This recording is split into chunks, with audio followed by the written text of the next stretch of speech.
आज एक बार फिर से हमारे साथ चौधरी इम्तियाज कटारिया हैं। चौधरी इम्तियाज कटारिया तो लगातार सोशल मीडिया पे वायरल रहते हैं। ताहम आज कुछ सोशल और पॉलिटिकल जो इश्यूज हैं उन पे हम बात करेंगे इनके साथ।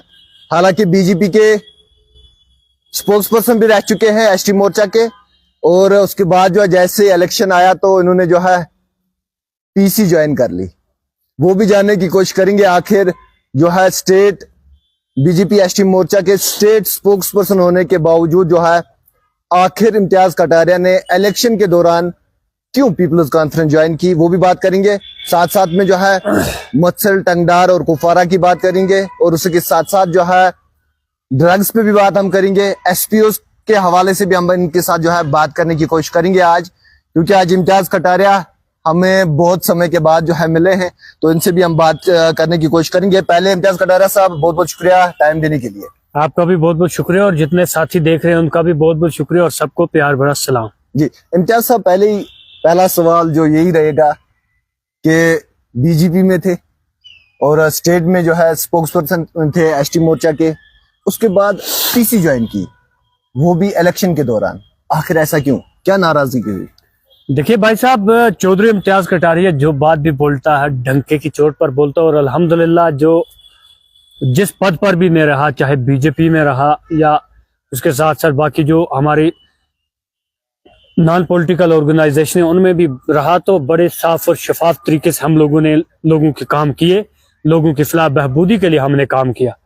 और जहां तक सवाल आपका है कि आप मैं एक बार नहीं बल्कि 3 मरतबा Jammu Kashmir Bharatiya Janata party schedule tribe मोर्चा का स्पोक्स पर्सन रह चुका हूं, वो पद हमने बिल्कुल एंजॉय किए हैं। उससे पहले आपको याद होगा कि 2014 में मैंने भाजपा ज्वाइन की थी, और as a district general secretary के पद से हमने काम करते करते उसके बाद हम लोग 2019 और 21 तक मैं डिस्ट्रिक्ट युवा प्रधान रहा भाजपा में, और उसके साथ में डिस्ट्रिक्ट प्रभारी रहा एसटी मोर्चा का, और उसके बाद में 24 तक असेंबली इलेक्शन से पहले तक मैं भारतीय जनता पार्टी जम्मू कश्मीर का स्पोक्स पर्सन रहा, और 3 मरतबा मुझे नियुक्त किया। मगर जब मेरे लोगों के साथ वो वादे जो किए गए थे वो वफा नहीं हुए, और खासकर बात करेंगे, देखो भारतीय जनता पार्टी की जो सेंट्रल लीडरशिप है बहुत अच्छी, क्लियरली मैं बोलता हूं, मगर जो हमारी कश्मीर में लीडरशिप है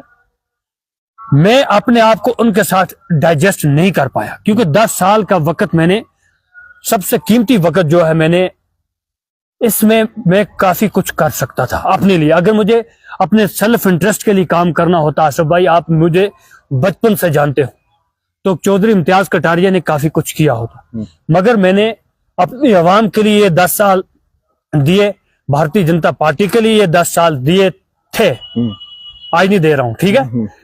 तो मगर वो बोलते हैं ना, जंगल में मोर नाचा देखा किसने, आगे से ये हुआ। और जब असेंबली इलेक्शन आया तो उस वक्त बाज़ाब्ता तौर पर, देखो मैं आपको ये बात कहना चाहता हूँ, खासकर जो हमारी कुपवाड़ा की कॉन्स्टिट्यूंसी है इसमें ज्यादा वोट जो है हमारे ट्राइबल कम्युनिटीज के हैं।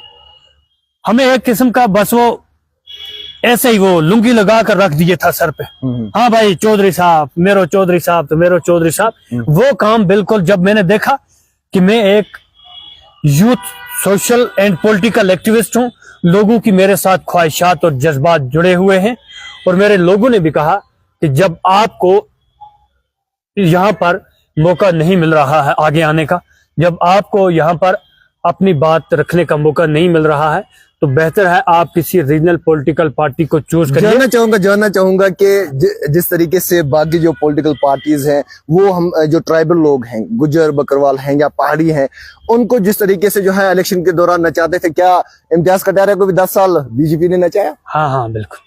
अच्छा देखो हमारी कौम जो है, बस गुज्जर बकरवाल कौम है, ये सीधी सादी कौम है, ये देशभक्त कौम है, और इसने हमेशा देश के लिए कुर्बानियां दी है।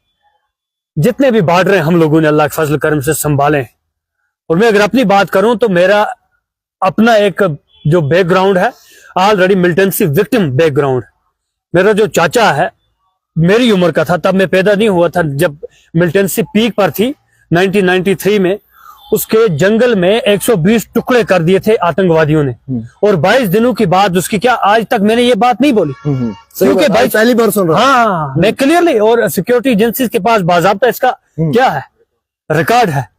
22 दिन के बाद मेरे वालिद साहब ने अंगूठी से उससे पहचाना कि ये मेरा भाई है। और मेरा वालिद साहब जो है जम्मू कश्मीर पुलिस में वो काम कर रहा था। 2000 में क्या हुआ, उसका भी बाज़ाब्ता तौर पर एक्सीडेंट हुआ दौरान एनकाउंटर। एसओजी में काम कर रहे थे, उसने भी देश के लिए काम किया। अब सितम ज़रीफी की बात है 1993 में, जब मेरा छोटा जो चाचा था जो मोहम्मद शफी कटारिया उसको बोलते थे, तब मैं पैदा थी और मेरा 98 डेट ऑफ बर्थ है। मुझे पैदा होने से समझो 5-6 साल पहले की बात है।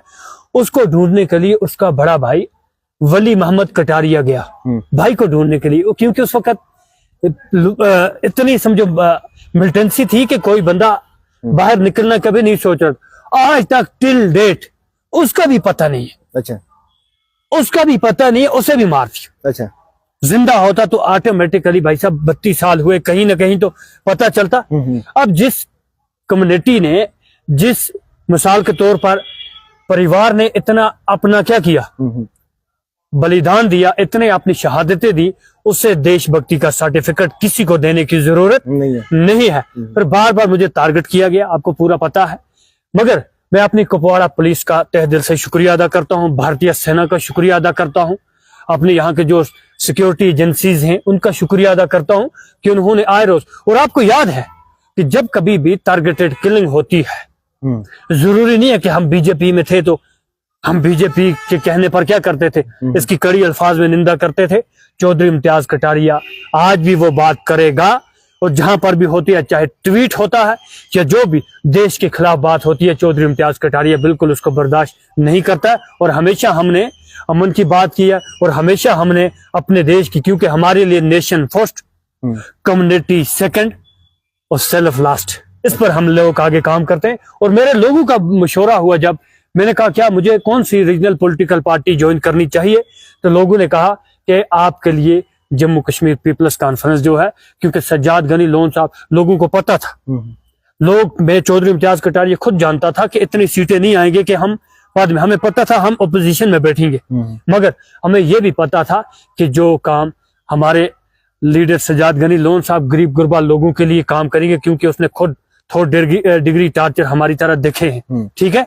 और वही गरीब आदमी का जो है वो बात कर सकता है, जो व्यक्ति चीफ मिनिस्टर के घर में पैदा हो, जो व्यक्ति जहाज में पैदा हुआ हो, जिसका पूरा परिवार समझो पॉलिटिकल बड़ी बड़ी पोर्टफोलियो एंजॉय करता हो, उसको क्या पता कश्मीर में, कुपवाड़ा में लोगों के साथ क्या हो रहा है। जी इम्तियाज साहब, ये जानना चाहूंगा कि जिस तरीके से जो है एनसी सरकार का दावा था कि बिजली मुफ्त, राशन मुफ्त, और उसके बाद जो है अभी तक ग्राउंड जीरो पे कहीं नहीं देखा गया।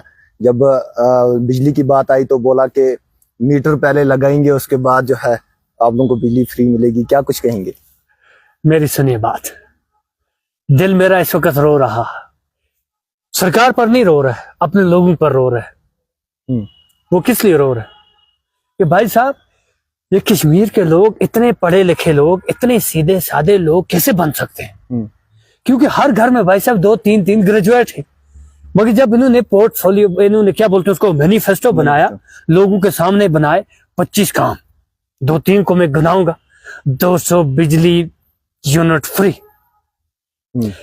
जो हमारी महिलाएं उन्हें प्रति महीना 5000 रुपया, और जो ये मिलता था ना मैरिज असिस्टेंट जो मरकजी सरकार दे रही थी, वो उसको 50 से 75,000। हर एक को मुफ्त बिजली, मुफ्त पानी, यहाँ तक कि एजुकेशन की भी मुफ्त की बात करी थी। अरे भाई साहब, ट्रांसपोर्टेशन की भी मुफ्त की बात करी थी। हमने तो ये सोचा, अल्लाह पाक की कसम, मैं देखो खुदा सच बोल रहा हूँ, हमने तो ये सोचा कि कहीं हम जन्नत में तो नहीं बैठे। वहां बोला कि क्योंकि वाज़ेह तौर पर कि आप दुनिया में थोड़ी अगर सख्ती उठाओगे तो जन्नत में आप लोगों को सब ठीक ठाक मिलेगा। मैंने कहा शायद उमर अब्दुल्ला साहब को कहीं से वही आई हो कि आप जम्मू कश्मीर को जन्नत बना सकते हो। मगर अरे तेवर कैसे बदलते हैं। 70 साल इन चोरों ने कश्मीर को लूटा। 39,944 जो बेगुनाह नौजवान मरे हैं, आप उसमें बाज़ाब्ता तौर पर आइडेंटिफिकेशन सिक्योरिटी एजेंसीज को कहना चाहता हूं, क्या किसी पॉलिटिकल पार्टी के किसी लीडर का बेटा मरा है? क्या किसी पॉलिटिकल पार्टी के किसी भी नेता का दूर दूर तक रिश्तेदार मरा है? मरा कौन? गरीब जो वोट डालते हैं वही मरता है। क्यों? ये लोग गुमराह करते थे, हुर्रियत के नाम पर ये लोग गुमराह करते थे, बाकी नाम पर ये लोग गुमराह करते थे। मगर हमारे नौजवान, मुझे तो लगा था कि 10 साल, देखो भाई सब बात सुनो, एलजी एडमिनिस्ट्रेशन में ठीक ठाक काम चलते थे, मैं क्लियरली बोलता हूँ, क्योंकि अगर जिस इलाके से मैं आता हूँ वहां 2019 में इलेक्ट्रिसिटी लगी है, और मैं दावे के साथ ये बात कहता हूँ टाउन में ऐसी इलेक्ट्रिसिटी नहीं है जैसी मेरी मनीगांव में है। 72 ट्रांसफार्म, 2200 पोल, इलेक्ट्रिक पोल आयरन के, और उसके साथ साथ हर जगह पर रोडों को मैग्नेटाइजेशन की गई, हर जगह पर लोगों को पानी मिल रहा है। ये जानना चाहूंगा ये कब से हुआ? 2019 के बाद हुआ। 2019 के बाद, बिल्कुल, यानी के आर्टिकल के बाद। हाँ क्लियरली। तो देखो भाई, आज फिर से सजाद गनी लोन, आप ही के लीडर जो है वो आर्टिकल पे बात करें कि आर्टिकल देखिए, जहां तक आर्टिकल 370-35A का ताल्लुक है, ये मैं वाज़ेह तौर पर ये बात कहता हूं कि इसके लिए पहले आप लोगों ने मरकज में एक नई सरकार बनानी होगी, और वो भी 2/3 मेजॉरिटी के साथ।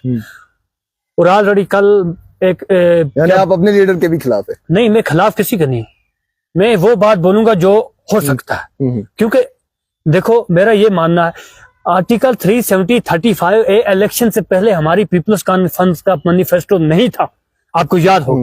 मगर मुझे लगता है आज नेशनल कॉन्फ्रेंस का जो असली चेहरा है उसको लाने के लिए हमारे प्रेसिडेंट ये बिल जो है किसमें, क्योंकि लोगों से वोट किसने लिए?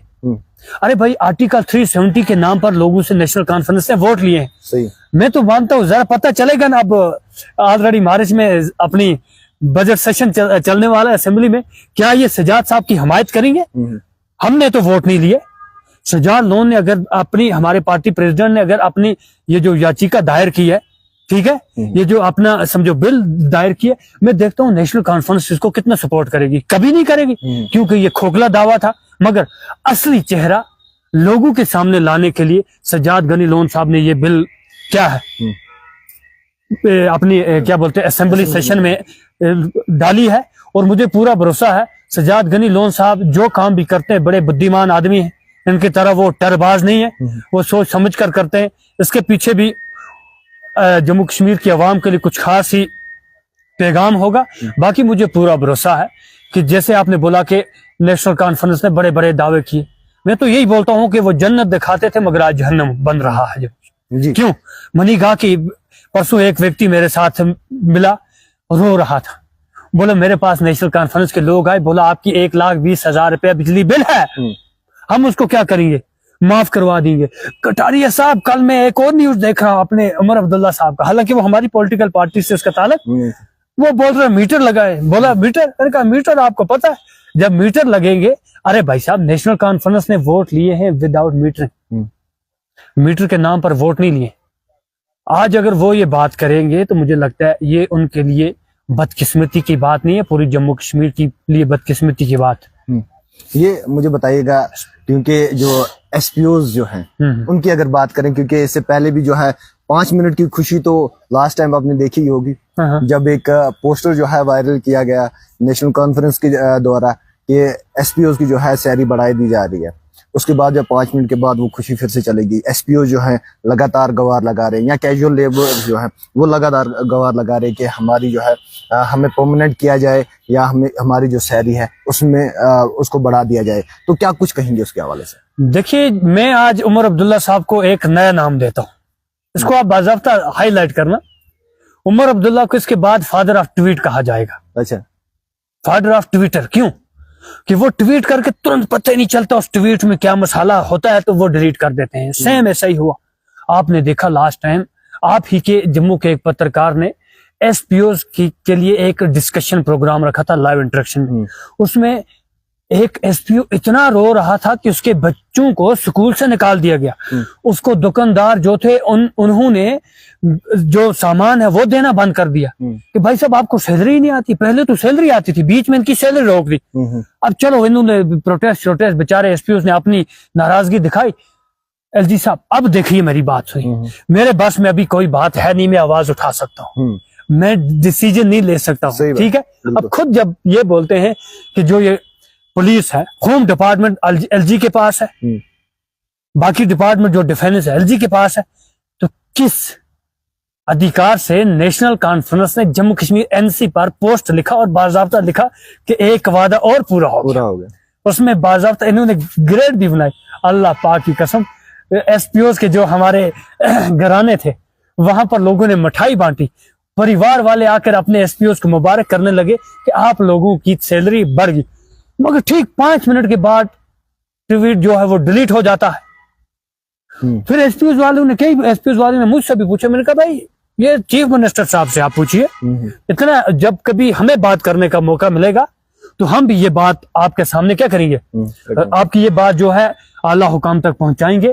देखिए उमर अब्दुल्ला साहब ने बिल्कुल एसपीओ को, डेली वेजर्स को, अरे भाई साहब जो व्यक्ति मिसाल के तौर पर खुद बोल रहा है मैं 200 बिजली यूनिट नहीं दे रहा, वो क्या एसपीओ को परमिट करेगा?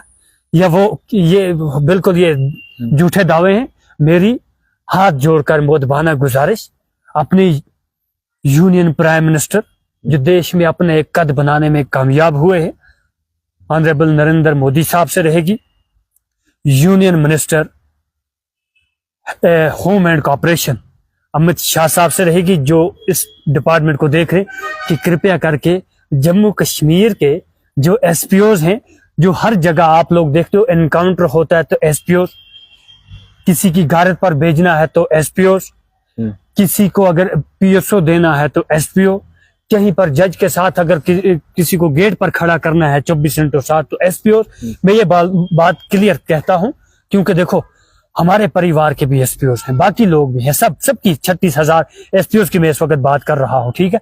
उनको रेगुलराइज किया जाए, मानते हैं रेगुलराइजेशन पॉलिसी में थोड़ा टाइम लगता है, तो इनकी जो ये मंथली सैलरी है, इनकम, इसको दुगनी किया जाए ताकि ये एक छोटी सी जो बाहर उमर अब्दुल्ला साहब के झूठे ट्वीट ने करवाई थी ये सच में ताबीर हो जाए और जम्मू कश्मीर के एसपीओ को अपनी सरकार पर थोड़ा सा भरोसा बन जाए। जी, स्टेडियम के हवाले से बात करेंगे। जिस तरीके से जो है हाल ही में स्टेडियम के जो है कुछ लोगों ने कहा कि ये हमारी जानिब से हुआ, तो उस पर जानना चाहूंगा क्योंकि आपको बिल्कुल पता ही है सोशल मीडिया पे आप वायरल ही रहते हैं, सोशल मीडिया पे आप एक्टिव रहते हैं कंटिन्यूसली, तो उसके हवाले से जानना चाहूंगा। कुछ लोग बोल रहे हैं ये हमने करवाया, कोई एमएलए बोल रहा है मैंने करवाया, आखिर ग्राउंड पे क्या लग रहा है आपको, किसने करवाया होगा?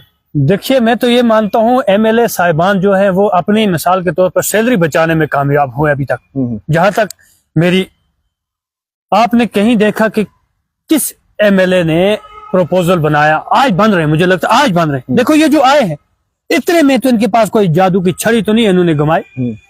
या आपको पता है कि जहां पर भी ब्लॉक दिवस हुए, जहां पर भी ऑनरेबल लेफ्टिनेंट गवर्नर साहब या चीफ सेक्रेटरी साहब के ब्लॉक दिवस पब्लिक दरबार हुए, वहां पर नौजवानों ने खुद ये डिमांड जो है वो रखी थी और ये प्रपोजल जो है, ये जो काम हुए हैं एलजी एडमिनिस्ट्रेशन में हुए हैं, ठीक है। नीचे लिखो फंडेड बाय, फंड किसने की है वो लिखो ना, लोगों को सच्चाई बताओ। सही। अब आप खुद बता रहे हो भाई साहब कि जम्मू कश्मीर के मुख्यमंत्री साहब खुद बोल रहे हैं मेरे पास कुछ नहीं है। पता नहीं एमएलए, मुझे फिर लगता है कहीं ये मरकज के साथ तो अंदर अंदर मिले तो नहीं है कि ये इनको डायरेक्ट फंड्स आ जाती है। इसलिए अभी ये जो इन्होंने प्रपोजल अभी आएगा, जैसे किसी ने एम्बुलेंस के लिए की, किसी ने की, क्योंकि इनको भी अब देखो वो पहले वाला जमाना चला गया। वो बोलते थे ना जब चुग गई चिड़िया खेत तो पछतावे से क्या होगा। अब चिड़िया भी पकड़ी जाएगी और अब जो वो खेत के दाने चुगे हैं वो भी वापस आएंगे। पूछो कैसे? आज तक देखो इतनी फ्रेंकली, इतनी विदाउट थ्रेट कोई व्यक्ति बात नहीं करेगा जितना इम्तियाज कटारिया करे, क्योंकि मैं पॉलिटिकल साइंस का स्टूडेंट हूं और मैं पिछले 10 साल से एक्टिव पॉलिटिक्स में काम कर रहा हूं। मैं दुनिया के सबसे बड़ी पॉलिटिकल पार्टी में 10 साल काम कर चुका हूं। आज मैं यहाँ की मानी जानी रीजनल पॉलिटिकल पार्टी का भी अपनी विंग का प्रेसिडेंट हूं, ठीक है।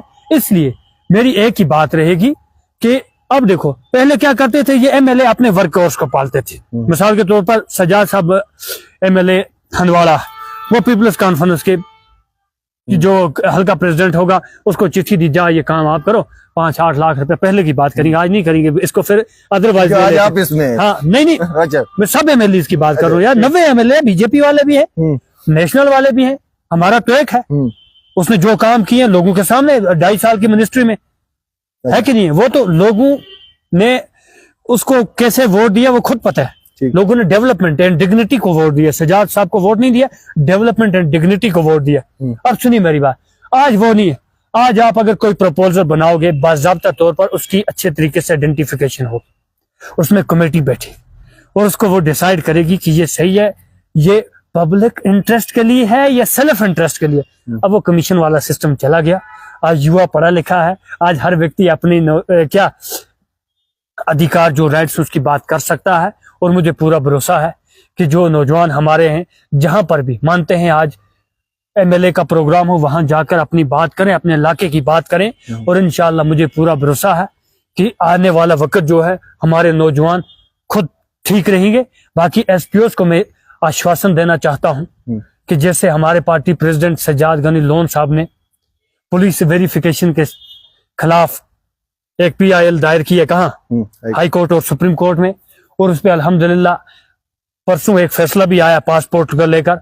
मैं अपने कायद को बधाई देता हूं, आश्वासन देता हूं, मुबारकबाद भी पेश करता हूं कि बिल्कुल इस फैसले से अवाम आपको दुआ दे रही है। क्योंकि हमारा काम है आवाज पहुंचाना। अभी हमारी आवाज अगर मरकजी गवर्नमेंट तक पहुंचती है, होम मिनिस्टर साहब अगर इस आवाज को सुनते हैं, प्राइम मिनिस्टर साहब सुनते हैं, हो सकता है कल एसपीओस को परमानेंट किया जाए, हो सकता है इसकी जो सैलरी है वो बढ़ाई जाए। तो इसकी मतलब है जिसने आवाज उठाई, आवाज उठाना बड़ी बात है। क्योंकि हमारे पास मंत्रालय है नहीं, अभी हम चौधरी इम्तियाज कटारिया भी लिखे सबको परमिट कर दे, ऐसा है नहीं। ठीक है, अब ऐसे ही जो बातें वेरिफिकेशन का मसला है।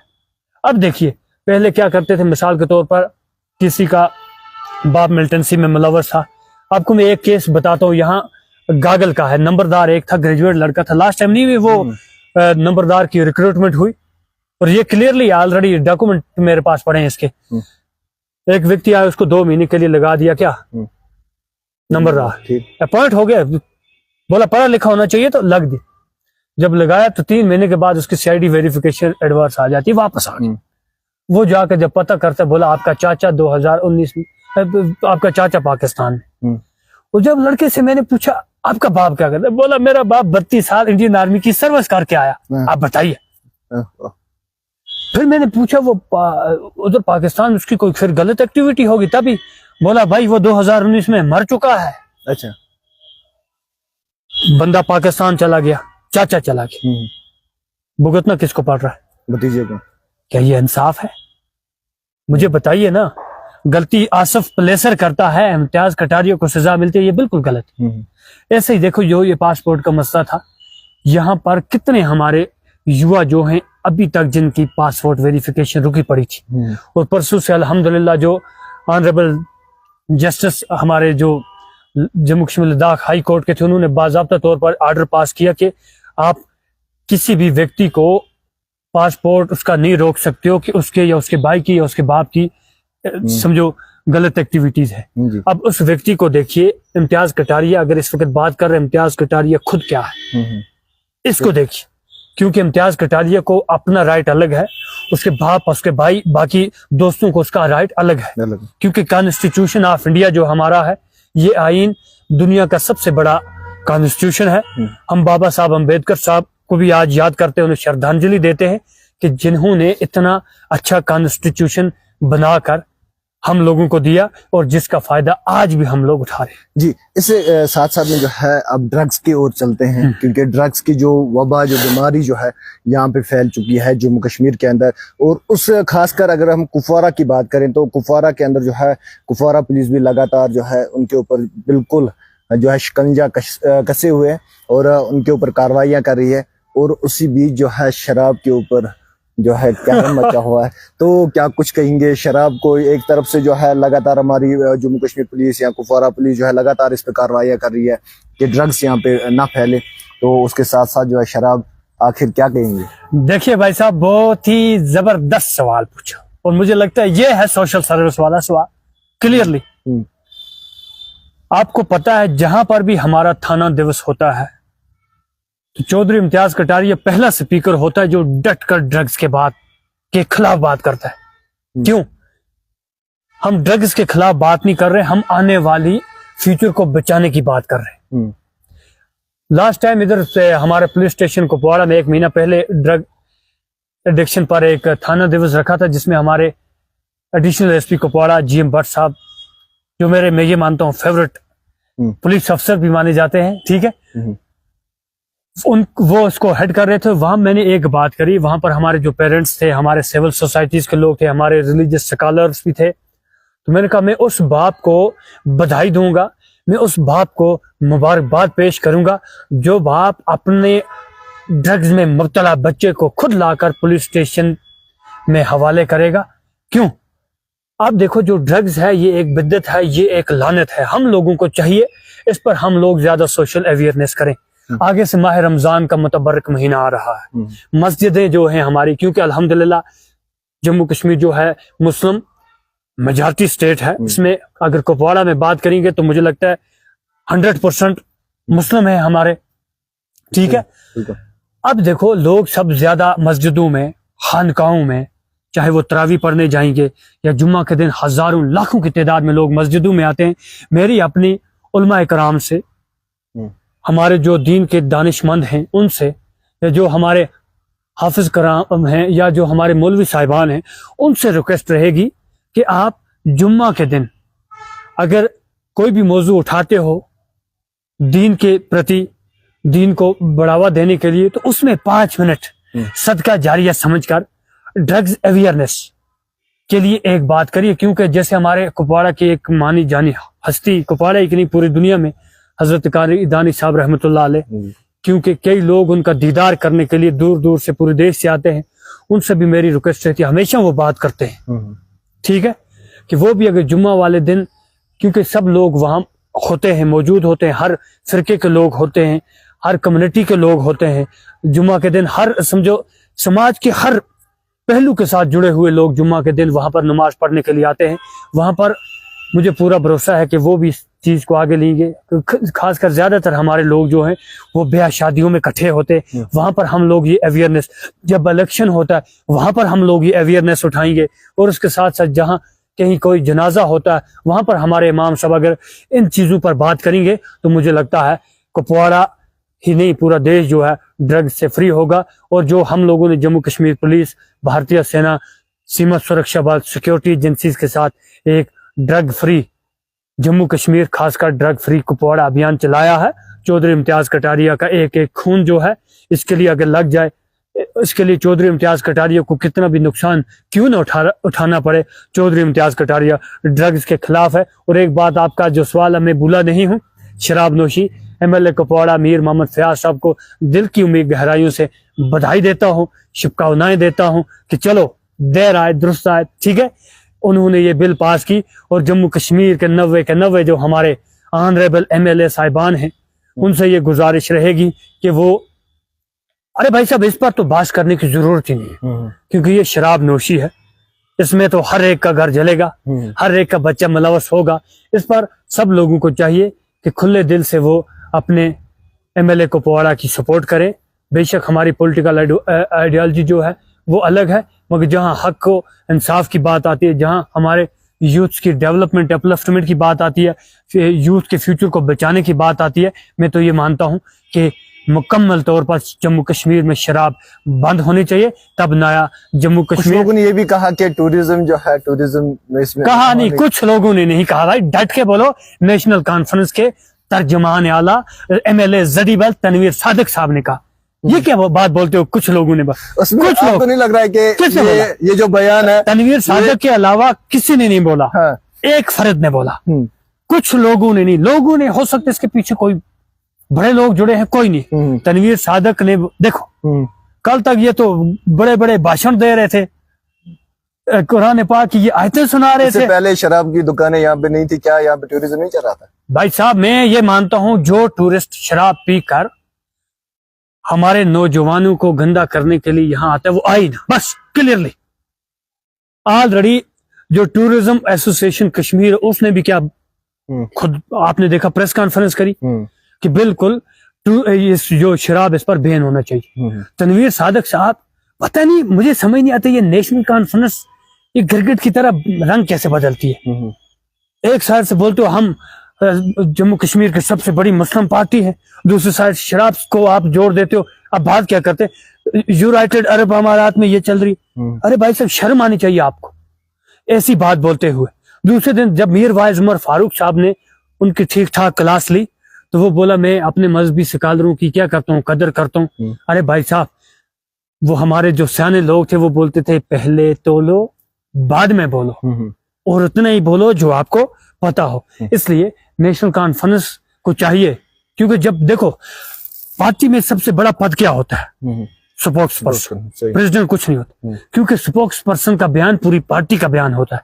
मैं ये मानता हूं कि इस पर ट्वीट करके जम्मू कश्मीर नेशनल कॉन्फ्रेंस को जम्मू कश्मीर की आवाम से माफी मांगनी चाहिए, और उसके साथ साथ जम्मू कश्मीर के लोगों को आश्वासन देना चाहिए कि जो मीर मोहम्मद फयाज साहब ने बिल लाई है हम इसको फुल मेजॉरिटी में पास करेंगे। आखिर पे यही सवाल रहेगा, टूरिज्म के हवाले से थोड़ा सा बात करने की कोशिश करेंगे। जिस तरीके से हमने देखा कि केरन हमारा जो है लोलाब है, हाल ही में जो है लोलाब के अंदर जो है ये एक विंटर फेस्टिवल हुआ जहाँ पे आप भी थे, और उसके साथ साथ जो है बंगस वैली हमारे यहाँ पे है। तो ऐसे ही जो है मत्सर के लोग भी जो है डिमांड कर रहे हैं, या जो जुम्मगंड हमारा है वहाँ पे जो है नेटवर्क की अभी फैसिलिटीज नहीं है। तो ऐसी जो जगह हमारे कुफवारा के अंदर है, क्या वहाँ पे जो है टूरिज्म अब आगे हमें देखने को मिल सकता है? क्या कुछ अपील आपकी रहेगी एलजी इंतजामिया के साथ? देखिए, मैं एक बात आपको कहना चाहता हूं। लास्ट टाइम मेरी मीटिंग, हमारा एक प्रोग्राम चला था कश्मीरी युवा दान प्रदान कार्यक्रम दिल्ली में,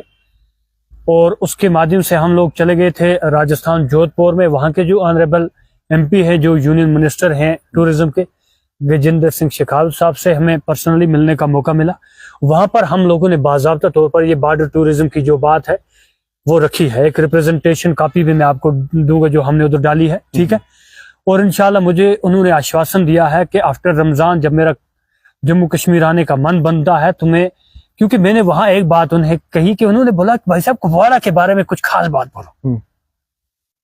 मैंने कहा सर कुपवाड़ा के बारे में जितनी तारीफ करें इतनी कम है, मगर एक छोटी सी बात मैं कहता हूं जो उसको बहुत अच्छी लगी। बोला क्या? मैंने कहा कुपवाड़ा को जिंदा दिल लोगों का डिस्ट्रिक्ट कहा जाता है, ठीक है, सही, district of pure heart, place of pure heart.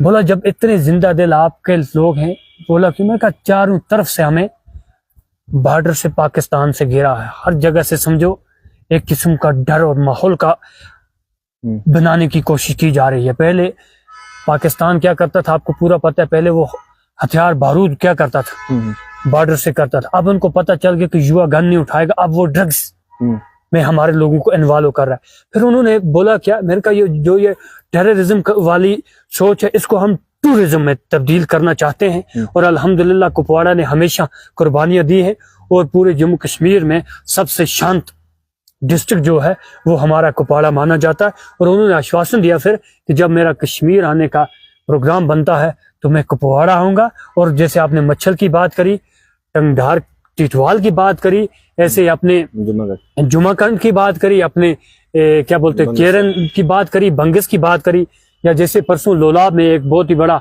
कार्यवन में बहुत बड़ा मेला हुआ जिसमें मुझे लगता है 20,000 प्लस लोगों ने जो है शिरकत की। तो लोलाब का टूरिज्म जो है वो बूस्ट हो रहा है, आज भी वहां लोग जा रहे हैं। ऐसे ही केरन में होना चाहिए, ऐसे ही मच्छल में होना चाहिए, ऐसे ही करना टिटवाल में होना चाहिए, ऐसे ही मिसाल के तौर पर जुमागढ़ में होना चाहिए। ऐसे ही आपको पता ही होगा कि हमारे जो है लाका मनीगा, इसमें एक बहुत ही मुतबरक ज़ियारत बाबा डंगा वाली ज़ियारत शरीफ आती है, उसकी अपनी एक बहुत बड़ी हिस्ट्री है, और उसको अगर हम टूरिज्म के दायरे में लाएंगे, वो भी जैसे अपना अमरनाथ यात्रा पवित्र गुफा है कितनी ऊंची है, ऐसे ही सेम जो हमारी ज़ियारत शरीफ है बिल्कुल वो क्या है LOC पर है। अगर उसको हम टूरिज्म के दायरे में लाएंगे, ऑलरेडी वो पॉइंट मैंने उसमें भी ऐड किया है, और ऑलरेडी लास्ट टाइम मेरी ऑनरेबल लेफ्टिनेंट गवर्नर साहब से भी मुलाकात हुई थी, और चीफ सेक्रेटरी साहब से भी पर्सनली मिला था, और बाज़ाब्ता उसका जो प्रपोजल है डिस्ट्रिक्ट एडमिनिस्ट्रेशन को जो पॉइंट्स मैंने दिए थे वो आए हैं।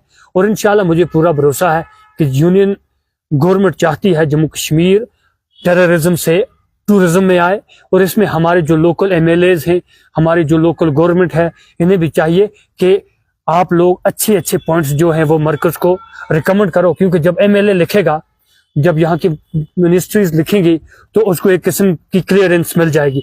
हम लिखेंगे तो लोग सोचेंगे शायद इन्हें कोई पॉलिटिकल प्रॉफिट है या ये सेल्फ इंटरेस्ट के लिए काम कर रहे हैं। इसलिए मेरी अपनी अवाम कुपवाड़ा से गुजारिश रहती है कि आप लोग नशे से, खासकर नौजवान जो हैं, क्योंकि डिस्ट्रिक्ट कुपवाड़ा हर जगह जहां भी जाते हैं, हाँ भाई कहाँ से हो, हम लोग कुपवाड़ा में बहुत ड्रग्स, मगर करेंगे क्या। बिल्कुल आता है, जैसे करनाल से आता है, केरल से आता है, बाकी जगहों से आता है। आए रोज न्यूज में आप देख रहे हो जम्मू कश्मीर पुलिस की जितनी तारीफ करें कम है, कि बिल्कुल जीरो टॉलरेंस उन्होंने रखी है एगेंस्ट ड्रग। और मैं तो ये बात बोलता हूँ कि अपने एसएसपी अपने गुलाम जिलानी वानी साहब, एएसपी जीएम भट्ट साहब, डीवाईएसपी हेडक्वार्टर अपने हाजी रफी साहब हैं, या जो हमारे एसओजी के इंचार्ज अपने इंस्पेक्टर रियाज साहब हैं, जो खुद एक बॉर्डर एरिया से उनका ताल्लुक है, उनके साथ साथ जितने भी हमारे जो एसएचओ साहिबान हैं, या जो हमारे इंचार्ज क्या बोलते हैं पुलिस पोस्ट के जो इंचार्जेस हैं, या बाकी जितने भी डीवाईओ हैं, उनसे गुजारिश रहती है कि जो भी ड्रग पेडलर, हमें देखो ये ड्रग एडिक्ट को नहीं पकड़ना, हमें ज्यादा ड्रग पेडलर, ड्रग माफिया जो हैं उनको पकड़ना है। अब और एक और चीज को हमें आइडेंटिफाई करना है कि कल तक अगर चौधरी इम्तियाज कटारिया के पास चलने के लिए सिक्योरिटी नहीं थी, आज चौधरी इम्तियाज कटारिया अगर, मिसाल मैं अपनी दे रहा हूँ, अगर स्कॉर्पियो में घूम रहा है, पैसा कहाँ से आया, इसकी आइडेंटिफिकेशन करिए। और जो बड़े ड्रग माफिया जब पकड़े जाएंगे ऑटोमेटिकली, अरे भाई साहब कोई भी बीमारी उसकी जब जड़ तक नहीं पहुंचेंगे, अभी मुझे अंदर दर्द है, मुझे पता नहीं है, जब तक मैं पूरा इसका टेस्ट नहीं करवाऊंगा मुझे क्या पता चलेगा मुझे क्या बीमारी है। मैं हो सकता है मुझे मैदे में दर्द हो, मुझे किसी और दर्द की टेबलेट डॉक्टर दे दे विदाउट टेस्ट, उसका तो मुझे साइड इफेक्ट होगा ना। अब इसलिए जो ये बड़े ड्रग पेडलर हैं, ड्रग माफियाज हैं, इन्हें चुन चुन कर हम लोग पाताल से भी निकालने की कोशिश कर रहे हैं। हमारी पुलिस, हमारी जितने भी हैं, इनको हम छोड़ेंगे नहीं, क्लियरली ये बात मैं कहता हूँ। और क्योंकि पुलिस से भी यही गुजारिश रहती है कि जो ये ड्रग पेडलर, बड़े बड़े ड्रग माफियाज पकड़े जाते हैं, इनको ज्यादा नहीं तो 10-15 साल अच्छी अच्छी धाराएं लगाकर अंदर बंद करो, ताकि दूसरे लोगों को सबक मिले। अब मिसाल के तौर पर एक व्यक्ति से अगर 1 किलो ब्राउन शुगर या चरस पकड़ा जाता है, वो 1.5 साल के बाद आकर बोलता है कटारिया साहब कैसे हो, मैं क्या बोलूं, मैं बोलूंगा देखा ये तो बंदा परसों 1 किलो में पकड़ा गया। अब कई लोग हमारे ऐसे हैं जो 10-10 ग्राम में 3-4 साल अभी जेल में पड़े, 5-5 ग्राम में पड़े हैं, ठीक है। मगर जो कैसे कई ऐसे ड्रग माफियाज हैं जो अपने अप्रोच लगाते हैं, अपना पैसा लगाते हैं, यहाँ तक के बड़े बड़े वकीलों को खरीद कर वो अपनी क्या करते हैं, बेल करवाते हैं, कोई मेडिकल बेल के नाम पर। ऐसे लोगों के खिलाफ कड़ी क्या होनी चाहिए। हमें देखो भाई साहब, आतंकवादी जो होता है वो एक व्यक्ति को या खुद मरेगा या एक अपने हमारे जांबाज सिपाही को मारेगा, मगर जो ड्रग्स है ये आने वाली नस्लों को मारेगा, ये आने वाले फ्यूचर को तबाह और बर्बाद करेगा। इसलिए बिल्कुल हमारा ये फर्ज है, मैं ये बोलता हूँ, अगर जिहाद करना है कश्मीर के लोगों को, कुपवाड़ा के लोगों को अगर जिहाद करना है, वो ड्रग्स के खिलाफ जिहाद करें, अपने बच्चों को सही रास्ता दिखाएं, अपने बच्चों की अच्छी तरबियत दुनियाई तालीम के साथ साथ दीनी तालीम की तरफ उन्हें राग़िब करें। आने वाला जम्मू कश्मीर जो है, जो हकीकत में जन्नत बेनज़ीर, जन्नत कश्मीर कहा जाता है, वो बनाने में हम लोग कामयाब हो जाएंगे। जी बहुत बहुत शुक्रिया इम्तियाज कटारिया साहब, आज बहुत सारे मुद्दे जो हैं वो आपसे डिस्कस किए, उसके लिए बहुत बहुत शुक्रिया टाइम देने के लिए। आपका भी बहुत बहुत शुक्रिया, और जितने भी साथी अभी मुझे देख रहे हैं उनका भी शुक्रिया, और उनसे भी यही गुजारिश रहती है कि ये जो वीडियो अगर आपको अच्छा लगे तो सदका जारिया समझ के शेयर कर दीजिएगा। जी शुक्रिया। हम हमारे साथ जो है चौधरी इम्तियाज कटारिया थे, सोशल पॉलिटिकल एक्टिविस्ट। हालांकि बहुत सारे जो मुद्दे हैं उन पे हमने आज बात की, जिस तरीके से इनका बीजेपी से जाना और पीसी में जो है ज्वाइन करना, और उसी के साथ साथ जो है एसपीओ के हवाले से हमने बात की, और ड्रग्स जो कि बड़ी बीमारी जो है, वबा जो है यहाँ पे फैल चुकी है, उस पे भी हमने आज जो है इनसे बात की। क्योंकि लगातार जो है जम्मू कश्मीर पुलिस और खास करके कुपवाड़ा पुलिस जो है लगातार जो है इस पे कार्रवाई करते हुए नजर आ रही है। और एक मैसेज जो है मैं भी देना चाहूंगा यहाँ से कि जो भी अगर किसी पेरेंट को लग रहा है या किसी को भी अगर लग रहा है कि हमारे माशरे में हमारे जो है हमसाया, नेबर या हमारा कोई रिलेटिव जो है ड्रग्स में मुब्तला है, तो वो जो है कंसर्न पुलिस स्टेशन के में जाए और जो है उनके खिलाफ जो है अपनी कंप्लेंट दर्ज करे, ताकि जो है इस वबाई बीमारी को जो है यहाँ से खत्म किया जा सके। हम आप मेरे साथ बने रहे और देखते रहिए डेली वेराइटी न्यूज।